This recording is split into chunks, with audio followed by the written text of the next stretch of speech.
essa região se desenvolve pelas rodovias. Então, essas linhas em amarelo são as rodovias, especialmente na rodovia Anhanguera e na rodovia dos Bandeirantes, que são as vias, as rodovias mais importantes do estado. Então, a gente trabalhou a partir de uma hipótese de que houve um processo planificador que contribuiu para esse padrão de segregação encontrado nessa região de Campinas. O que quero dizer na questão de processo planificador? Que os planos e leis do poder público, dos poderes públicos, porque a gente trata mais de um município, eles contribuíram para que essa população segregada se localizasse ali. Então, o objetivo era analisar os planos e as leis incidentes no setor sudoeste e oeste da RMC entre 1970 e 2006. Essa data foi definida porque em 1970 foi quando a população cresceu muito nessa região por conta da interiorização da indústria, saindo de São Paulo, a desindustrialização de São Paulo, como dizem, né, na literatura, e 2006, que é a data final para a revisão dos planos diretores pós-Estatuto da Cidade. Então, a gente verificou, a partir da leitura desses planos, a gente verificou como esse arcabouço institucional contribuiu para essa configuração populacional e todo esse processo de segregação que a gente verifica lá. A pesquisa ela foi baseada em 3 grandes eixos. Então, o primeiro eixo é a segregação socioespacial. A gente foi entender, mas o que é a segregação socioespacial? Quais são as causas, quais são as consequências para uma cidade ser segregada? Entender o conceito e entender como a gente ia mensurar isso. Depois, a gente foi entender a urbanização. Como a urbanização contemporânea acontece, não só no Brasil, mas a gente acabou estudando a urbanização contemporânea nos países centrais, nos países da América Latina, para depois chegar aqui na região metropolitana de Campinas e entender quais são os vieses que foi trabalhado para essa área. Para depois entender como que a legislação funciona, como que ela atua e como que a legislação atuou nessa região. Então, primeiro, eu trouxe aqui alguns dos conceitos só, pincelei alguns, porque a literatura é muito vasta na questão da segregação e na definição desses conceitos. O Sabatini é um autor chileno, que ele trabalha com as cidades latino-americanas e com o Brasil, inclusive. Então, uma das causas, dos maiores problemas da segregação socioespacial é a desintegração social. Ela acarreta numa grande ociosidade juvenil. Por quê? Eles pensam, o que seria uma área segregada? É uma área homogênea, está separada da malha urbana, e essa formação são os guetos, eles chamam de guetos urbanos, e essas áreas, geralmente, elas não têm infraestrutura. O emprego não está localizado naquela região, eles têm que se deslocar. Então, nem toda a população tem, às vezes, dinheiro para comprar uma passagem de ônibus para ir até o centro.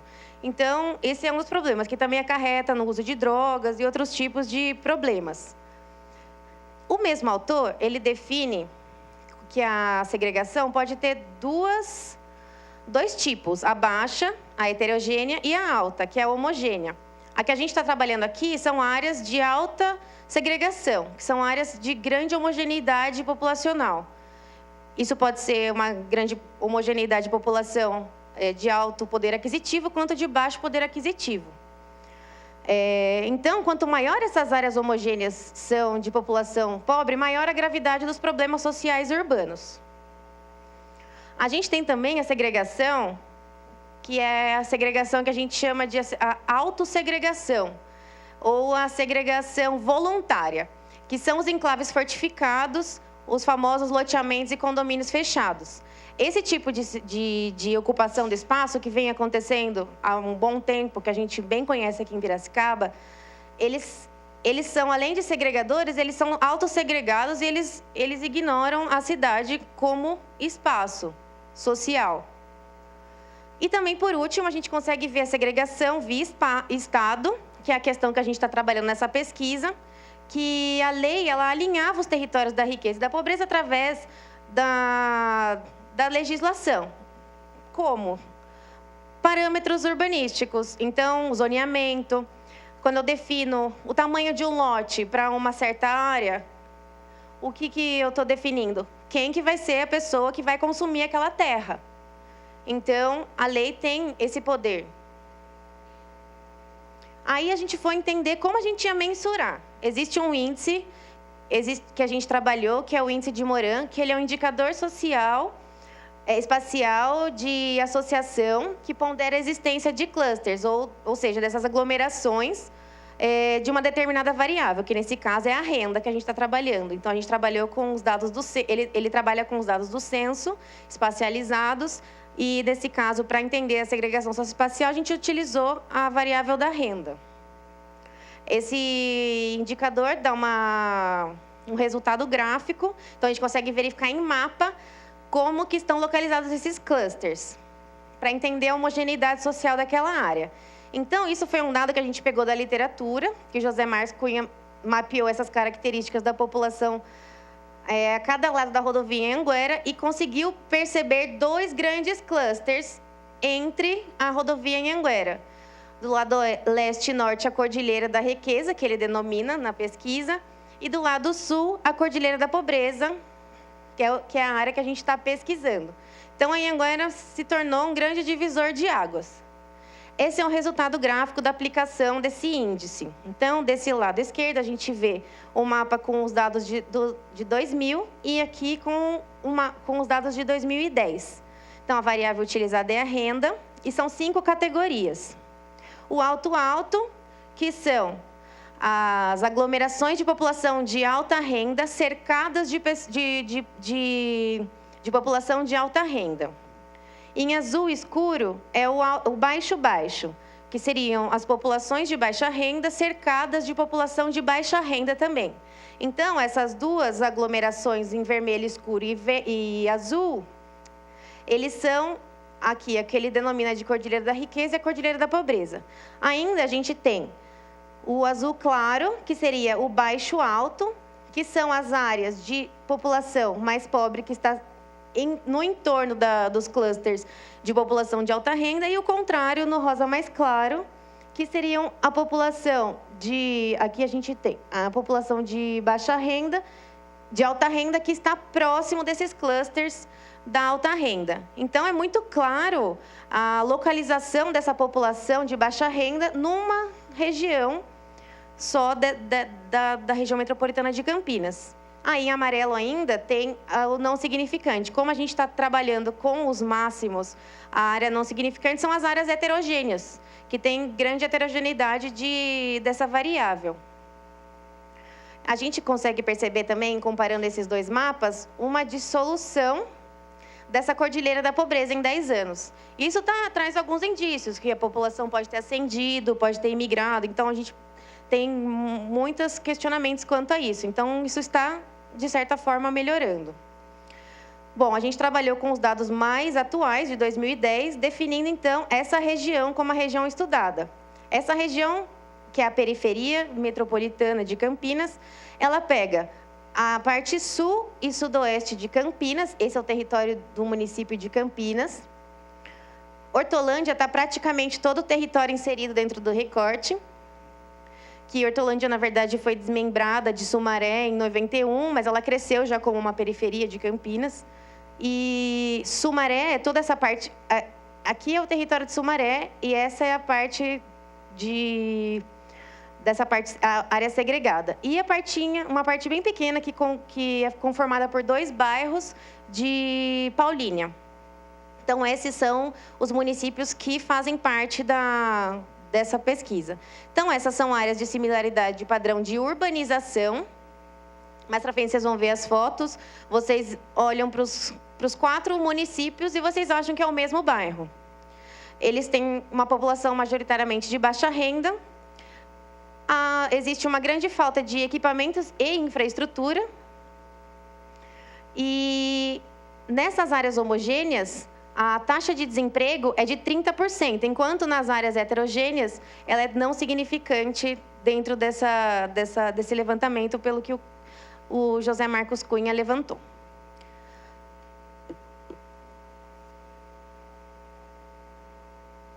Aí a gente foi entender como que a urbanização ela está ocorrendo desde os anos 70, que a gente chama da urbanização recente. Então, a gente entende que a urbanização contemporânea ela é uma urbanização dispersa. É o novo paradigma da urbanização. O que seria uma urbanização dispersa? Ela seria o contrário da cidade tradicional, que é a cidade compacta. É essa cidade que não tem limites, que ela vai sendo ocupada, pulverizada sobre o território e causa essa ilusão que tudo está interconectado pelo transporte, pelas vias. Esse é um fenômeno problemático que causa a degradação da cidade e isso vai contra a cidade toda a questão do desenvolvimento sustentável.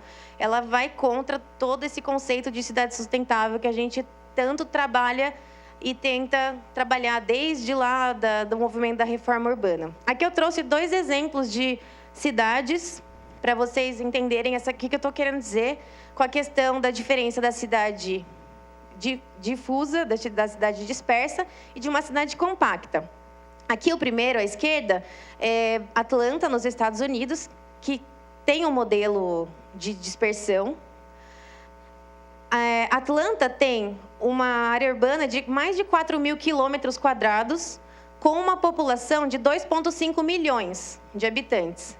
Enquanto Barcelona tem 2,8 milhões de habitantes, com uma área de 162 quilômetros quadrados. A gente consegue colocar 26 Barcelonas dentro de Atlanta. E a gente, em Barcelona, tem ainda 300 mil habitantes a mais. Qual que é a diferença entre essas 2 cidades, além de muito gasto com infraestrutura para ocupar mais de 4.000 quilômetros quadrados de infraestrutura? Emissão de gás carbônico. Uma pessoa em Atlanta, ela emite 7,5 toneladas de gás carbônico por ano, enquanto uma pessoa em Barcelona, ela emite 10 vezes menos. Então, a gente consegue entender assim, só por olhar essa imagem, que a cidade dispersa, ela é muito mais problemática do que a cidade compacta. Então, esse é o modelo de cidade sustentável, seria o modelo da cidade compacta. Bom, voltando para a região metropolitana de Campinas, os instrumentos legais, os municípios se muniram de instrumentos legais tardiamente. Por quê? A ocupação maior de população chegou na região de Campinas em 1970, no final dos anos 60 até o final dos anos 70, quase 80, quando ainda não existiam muitas restrições legais, muito menos ambientais de ocupação do solo. O desenho urbano, então, já estava sendo traçado pela ocupação privada. Então, por exemplo, em 1960, importantes investimentos estatais vieram para a região. Foi a implantação do aeroporto de Viracopos, a instalação da Unicamp, o complexo rodoviário em Anhanguera e Bandeirantes e a refinaria de Paulínia da Petrobras. Isso atraiu uma grande oportunidade de emprego, porque atraiu muitas indústrias para se instalarem na região. Então, esse fluxo migratório foi altíssimo. Ele foi 12%, se eu não me engano, a taxa de crescimento anual era mais que o dobro da taxa de crescimento do estado de São Paulo. Entre 1970 e 80, essa área estudada do setor sudoeste e oeste da RMC teve um crescimento muito acelerado das áreas urbanizadas, por conta dessa migração populacional para a região. Além disso, foram feitos amplos investimentos em condomínios de recreio para a população mais abastada de Campinas, nesse local, e também em condomínios de habitação de interesse social. Mas isso aconteceu também de maneira pulverizada e dispersa no território, deixando diversos vazios urbanos. Isso tudo quando as exigências legais e ambientais e de infraestrutura eram praticamente nada. Então, o loteador ele não tinha a necessidade nem a obrigação de trazer essa infraestrutura. Isso era do poder público até então. Então, em 1980, o crescimento populacional da região caiu muito mais da metade, acho que 3 vezes o crescimento. Só que a mancha urbana continuou crescendo.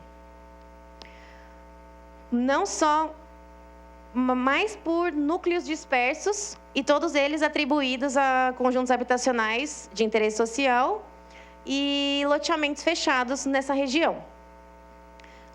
Acarretando o quê? No aumento dos perímetros urbanos para englobar essas áreas dentro da área urbana. Bom, aqui eu trouxe algumas imagens para a gente ver como cada parte desses municípios ela está com a ocupação no território. Aqui é a parte sudoeste e oeste de Campinas. Então, a maior parte são loteamentos de baixa renda, conjuntos habitacionais, ocupações ilegais e indústrias. Serviços e comércio local, muito pouco. Essa aqui é a região norte de Sumaré. Além disso, também tem muitos condomínios fechados nessa região. Aqui é Hortolândia. E, por fim, os 2 bairros que fazem parte do recorte, que são na porção sul de Paulínia.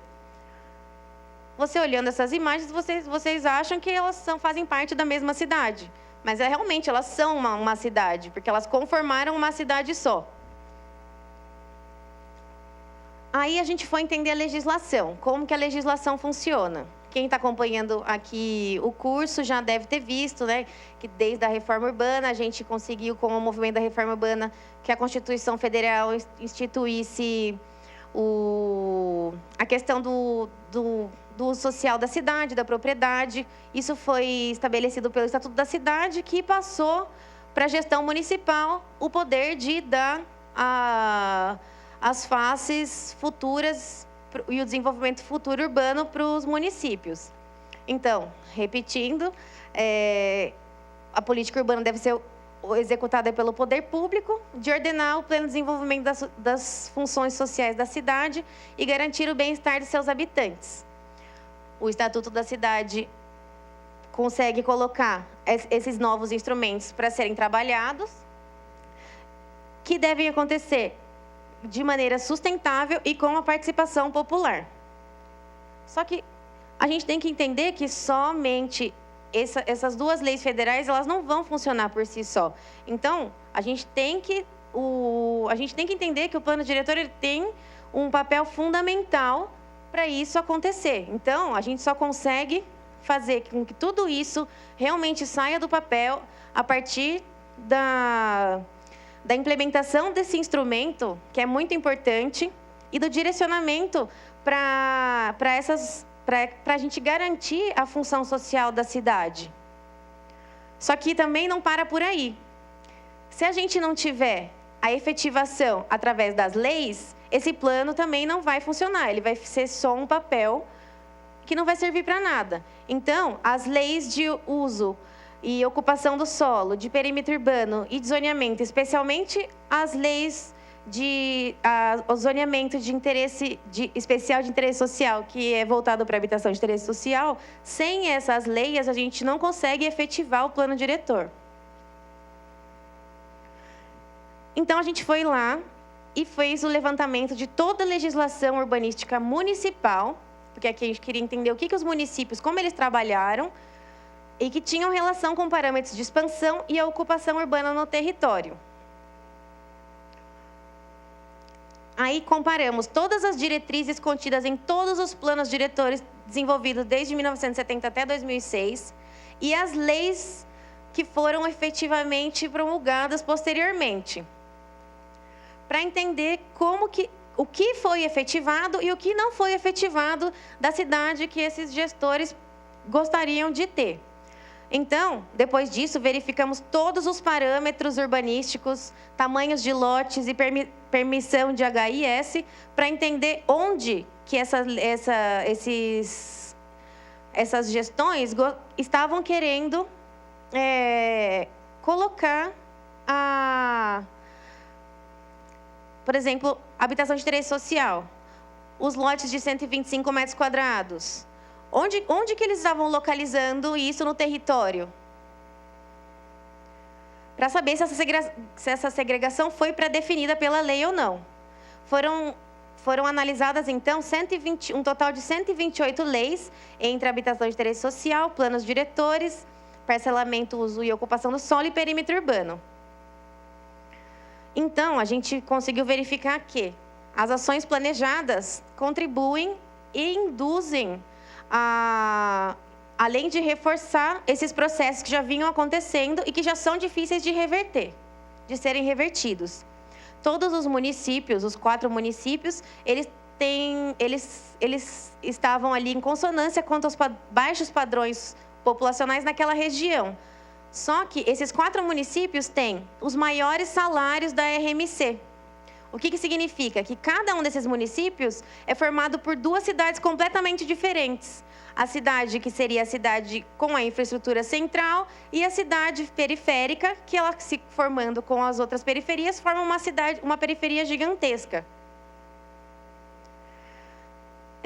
Então é isso, né? Que eles formam cidades difusas e ao mesmo tempo homogêneas no padrão de renda e todos estruturados ao longo dos eixos rodoviários, que é onde as indústrias se instalaram e onde a população conseguia terra mais barata para se instalar. Então, outra constatação foi que nos planos, os municípios não incluíram essa área do recorte territorial nos perímetros urbanos até 1990. Então, foi uma omissão do que já estava ocorrendo, uma tendência real de ocupação, que esses municípios decidiram por não revelar nos seus mapas e nos seus perímetros urbanos. Isso é muito comum, é mais comum do que a gente imagina. E essas áreas, estando em áreas rurais, elas têm menor valor agregado, então são mais atraentes para o mercado informal. Por isso que a formação de tantas favelas e loteamentos irregulares se deram nessa região exatamente de Campinas. Então, os instrumentos propostos explicitam a constituição desse território por população de baixa renda e reforçou o que já estava vindo ocorrendo. Então, a conclusão do trabalho foi que as ações planejadas contribuíram, sim, para o delineamento dessa formação segregada. E o mais importante é que os projetos de cidade identificados nos planos, leis e de uso, ocupação e parcelamento do solo indicavam essa região para instalação de menores lotes e de zonas especiais de interesse social. Aí, agora, eu tentei trazer uma breve análise daqui do território de Piracicaba. Aqui é um crescimento da mancha urbana entre 1980 e 2000, que eu tirei da tese de doutorado do Estevão Otero. Aqui a gente já percebe como a cidade já começa a ser ocupada de maneira dispersa. Aqui é gritante. Nesse segundo mapa, essa ocupação é gritante. E aí eu trouxe esse mapa mais atual, que tem o perímetro urbano de 2006, que é essa área amarela mais clara, e as alterações de perímetro urbano até 2017, que são essas áreas. Então, desde 2006 a 2017, esse perímetro está aumentando. Só que se a gente for olhar a taxa de crescimento anual da população, ela caiu entre 2010 e 2017. Ela caiu de 10% para 6,5% ao ano. Então, a mancha urbana continuou crescendo, enquanto a taxa de crescimento urbano, a taxa de crescimento populacional diminuiu. A gente verifica, além disso, que o perímetro aumentou e a gente consegue verificar diversos vazios urbanos ainda na mancha urbana consolidada. Esse daqui é um mapa também da tese do Estevão, que tem a localização dos conjuntos habitacionais e favelas. E onde eles se localizam. A maior parte dos conjuntos habitacionais, que são essas achuras em verde, elas estão muito longe do centro. Algumas favelas já estão mais próximas da área central, mas os conjuntos habitacionais estão todos jogados para a franja urbana.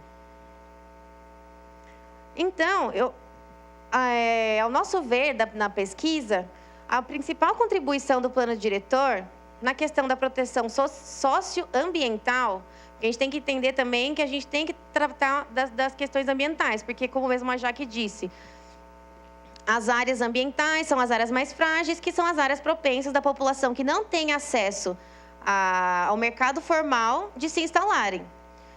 Então, a principal contribuição do plano diretor é a democratização do acesso a lotes e glebas adequados à ocupação. O que seriam esses lotes e glebas? Lotes e glebas com infraestrutura existente, porque a gente diz que o município não tem dinheiro, mas aí a gente vai ter que produzir mais infraestrutura, levar mais infraestrutura cada vez mais longe. Então, isso vai onerar a todos, e não só a população que vai estar lá, como a Jaque mesmo já disse. Então, e quanto à questão ambiental, só as medidas de proteção ambientais não são garantias de que aquele espaço de fragilidade ambiental vai se manter. E, como eu disse, a possibilidade da população de viver em áreas com infraestrutura, especialmente equipamentos públicos e serviços, ela está restrita a uma parcela da população. Então, os problemas da dispersão e da segregação é a ampliação das desigualdades sociais e os menos favorecidos de habitarem essas áreas de fragilidade ambiental. Então, algumas soluções, como a Jaque mesmo já disse, eu vou repetir. A reserva de terras para habitação de interesse social em áreas consolidadas é de extrema importância. A gente tem que entender que isso tem que ser efetivado, que não é sustentável a gente manter a população de interesse, a população de baixa renda e as habitações de interesse social cada vez mais longe. E a gente tem que ensejar usos adequados para as áreas de interesse ambiental. Áreas de interesse ambiental não devem ser ocupadas com usos urbanos, elas devem ser ocupadas com parques, outros tipos de trabalho que sejam voltados para a questão ambiental, agricultura familiar. E também, como a Jaque já disse, a gente pode aplicar muitos dos instrumentos do Estatuto da Cidade no plano diretor. Só que isso tem que estar previsto no plano diretor com as definições da gestão municipal. Então, se eles querem aplicar a questão da edificação compulsória para lotes ou glebas que estão na mancha urbana consolidada, o IPTU progressivo e a desapropriação, a gente tem que parar com essa desculpa de pensar que o terreno está ali porque o cara não tem dinheiro para comprar. A gente tem que entender como que a gente pode pensar nessa lógica. Tem que estabelecer critérios de avaliação. Mais do que o proprietário tem mais de 2 terrenos na área consolidada. Tem que aplicar. A gente tem que aplicar. Os instrumentos são feitos para isso. Então, retomando, a edificação compulsória obriga o proprietário a edificar o terreno subutilizado. Aí, no prazo de 2 anos ou outro prazo estabelecido pelo plano diretor, se esse proprietário não edificar, o município pode aplicar o IPTU progressivo com um aumento anual do IPTU. E se ainda assim, depois do tempo estabelecido, isso não for efetivado, pode se aplicar a desapropriação do terreno, que é feita com pagamento em títulos da dívida pública. E também tem mais duas últimas soluções, ações de instrumentos que podem ser aplicados, que a primeira, que seria a transferência de potencial construtivo, que pode ocorrer a partir da valorização e pagamento de serviços ambientais, criação de parques, sistemas e áreas verdes, em troca de potencial construtivo. Então, o empreendedor que quer construir mais, ele pode pagar isso em melhorias para outras áreas da cidade, constituição de parques. E, por último, a outorga onerosa do direito de construir, que pode trazer mais capital, mais dinheiro para o município, que pode ser revertido para habitação de interesse social, a partir também da compra do potencial construtivo adicional, em troca desses títulos que podem virar habitação de interesse social. Então, esses são alguns dos instrumentos que o Estatuto da Cidade prevê e que podem ser aplicados no plano diretor.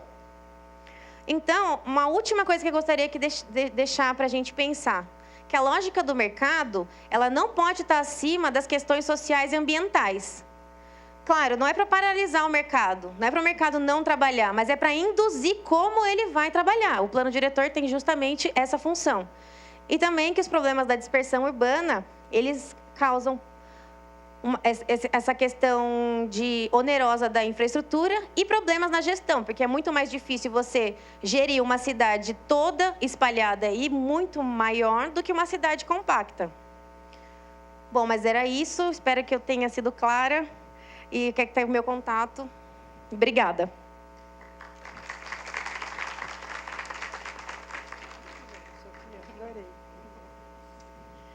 Bom, então nós estamos aí com os 2 temas, né, desenvolvidos. A gente vai dar um pequeno intervalo, vocês têm que fazer o compromisso aí com a gente. 10 minutos, olha, são 3h30, 15? Então 15, mas exatamente, ó, 15 para as 4 aí todo mundo aqui. Nós vamos abrir então para o debate, tá bom?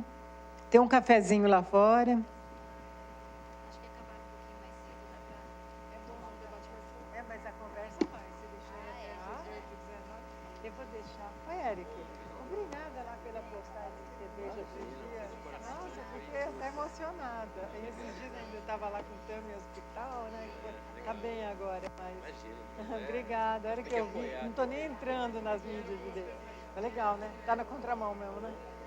Você vai entrevistar as duas? A Sofia, você já entrevistou? É amiga minha. Ah, é? Deu para entender o custo da terra. Pesquisei. Já. Eu vou começar com você aqui. Primeiro, eu vou só... Pode fazer, posso falar com ela mesmo?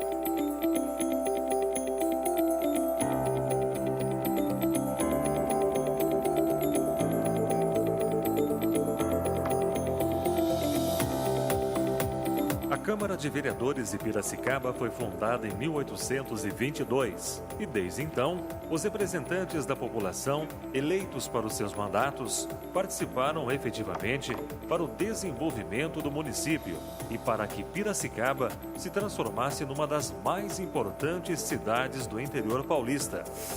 Os vereadores são os responsáveis pela elaboração, discussão e votação de leis que ofereçam melhorias ao município. Também fiscalizam as ações do Poder Executivo, recebem a população em seus gabinetes e realizam visitas em bairros para identificar as necessidades da comunidade. Para garantir que a legislação seja eficiente, os projetos dentro da casa passam pelas comissões e depois são discutidos e votados durante as reuniões ordinárias que acontecem às segundas e quintas-feiras às 19h30. A população participa por meio do uso da tribuna e da presença no plenário. A Câmara realiza ainda diversas audiências públicas ao longo do ano para discutir assuntos relevantes como a aplicação do orçamento municipal. Para dar suporte às atividades dos vereadores, a Câmara conta com 7 departamentos: administrativo, financeiro, jurídico, legislativo, cerimonial, comunicação, TV Câmara e documentação e arquivo. E visando a transparência do Legislativo Municipal e a aproximação com a população, as principais ações dos vereadores são divulgadas no site da Câmara, câmarapiracicaba.sp.gov.br, pela Rádio Educativa 105,9 MHz, pela Rádio Cultura Web, Câmara de Vereadores, e pela TV Câmara, 60.4 da TV Digital Aberta e no canal 8 da NET. Desde 2013, a Câmara de Piracicaba conta com 23 vereadores. Hoje, a mesa diretora é composta pelo presidente Matheus Zeller, vice-presidente Ronaldo Moschini, primeiro secretário Pedro Kawai e segundo secretário André Bandeira. Eles são responsáveis pela condução dos trabalhos da Casa de Leis. Reeleitos para o novo mandato estão Arídia Camargo Pedroso Júnior, Carlos Gomes da Silva, Dirceu Alves da Silva, Gilmar Rota, José Aparecido Longato, Laércio Trevisan Júnior, Paulo Campos e Paulo Henrique Paranhos Ribeiro. E os parlamentares que estão em seu primeiro mandato são Adriana Esgrieiro Nunes, Aldisa Marques, Isaac Souza, Johnson Oliveira, Lair Braga, Marcos Abdala, Nancy Tame, Oswaldo Schiavolin, Paulo Serra, Herlisson Rezende e Wagner Oliveira.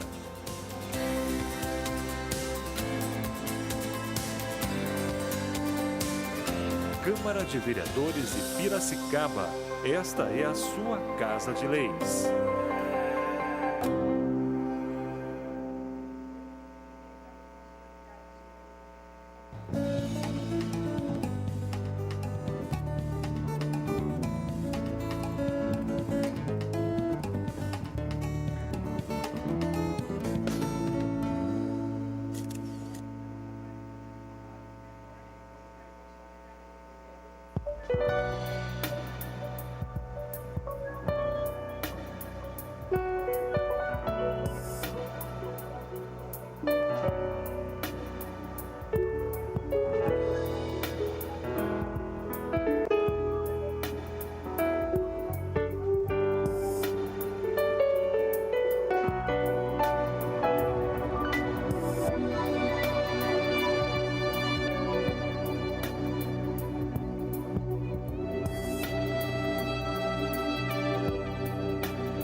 Nossa dica é na cozinha.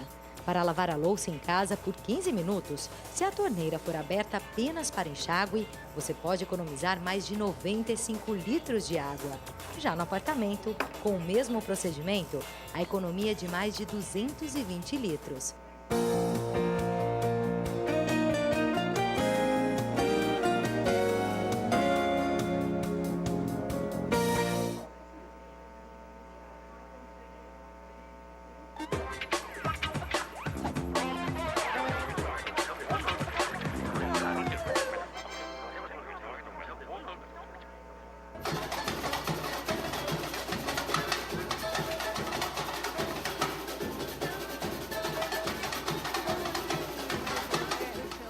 Escola de samba capricha quando o assunto é destaque. Quanto mais brilho, luxo e elegância, mais o destaque cumpre a função dele, que é se destacar, ganhar visibilidade no conjunto da escola. Na Câmara também tem destaque, mas aqui quem recebe o destaque é o projeto de lei. Durante o processo de votação, os deputados podem solicitar ao presidente da sessão que alguma parte do projeto seja destacada e votada separadamente. O destaque pode se referir a um parágrafo, uma linha ou apenas uma palavra. Primeiro, vota-se o texto principal do projeto e só então o destaque. Se for aprovado, o destaque passa a fazer parte do texto final da proposta.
Comida orgânica o quê? Isso é tudo enrolação. Não, pai. Essa comida que você anda comendo por aí na rua, isso tudo é transgênico. Isso é mentira desse pessoal que fica inventando moda para cobrar mais caro pelo mesmo produto. É isso. Você não acha que vale a pena pagar um pouquinho mais caro pela sua saúde? O que você acha, João? Eu? Pô, prefiro me abster. Abstenção é uma palavra muito usada no legislativo. A abstenção é o ato pelo qual o deputado se isenta de tomar parte em uma votação. Essas votações podem ser abertas ou secretas. As votações abertas podem ser realizadas de maneira simbólica, quando para concordar com o projeto basta apenas que o deputado não se manifeste, ou nominais, quando cada deputado é chamado a manifestar seu voto. E é nesse caso que ele pode optar pela abstenção. Em caso de votação secreta, o deputado também pode se abster usando o voto em branco. Ei, você aí mesmo, você que está ouvindo rádio, ou melhor, você aí que está usando o celular e dirigindo ao mesmo tempo. Você sabia que os acidentes de trânsito causam vítimas devido às imprudências e distrações do motorista? Dirigir usando o celular é assim, fechar os olhos para o perigo. Campanha de conscientização por um trânsito mais seguro. Realização, Prefeitura de Piracicaba e Secretaria de Trânsito e Transportes. www.sinalabertopravida.com.br.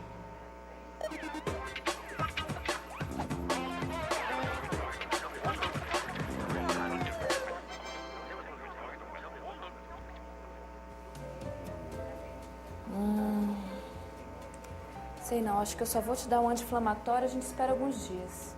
Espera só um pouquinho. Olha, vai ter que abrir isso aí. É caso de canal. Deixa eu dar uma olhada. Vixe. Tem jeito não. Vamos ter que arrancar.